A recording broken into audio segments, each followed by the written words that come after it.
Do you know what the 8 people inside Noah's Ark actually saw with their own eyes? Most people remember them simply as the family that survived. But very few realize that the moment God shut the door of the ark, what they witnessed from inside was one of the most brutal days in human history. Genesis records it clearly. That day, it wasn't Noah who closed the door.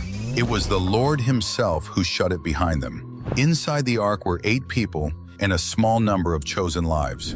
Outside was the entire world they had ever known. At first, the ground outside was still dry.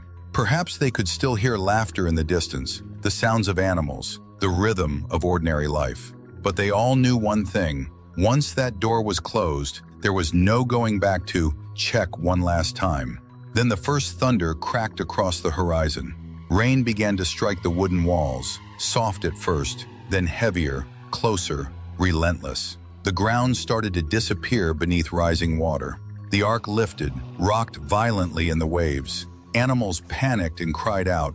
Children clutched tightly to their parents' clothes. More unbearable than the storm were the sounds. People screaming for help, hands pounding against the ark, bodies struggling in the water, trying to reach it.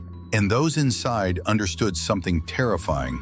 They were not the ones who closed the door, and they were not the ones who could open it. In that moment, they realized they were not better than anyone else. They had been forced into the role of witnesses to an entire age being dismantled by water, and witnesses that what God chose to preserve was only this small, fragile vessel. Later, the floodwaters slowly receded. The ark came to rest on a desolate mountain. No cities, no lights, only silence and emptiness left behind by the retreating waters. When Noah built an altar and offered a sacrifice, it wasn't a victory celebration. It was a survivor's confession. If not for God's mercy, they would have been no different from those who perished in the flood. So what this story truly tells us is this: what God saved you from was not just a disaster. He was pulling you out of an old way of living, giving you a chance to live differently in a new world. If you're no longer satisfied with merely surviving, but are willing to be among the few God chooses to rewrite the story, write in the comments, "Lord, use me to write the next chapter," and share this video with someone who is struggling right now.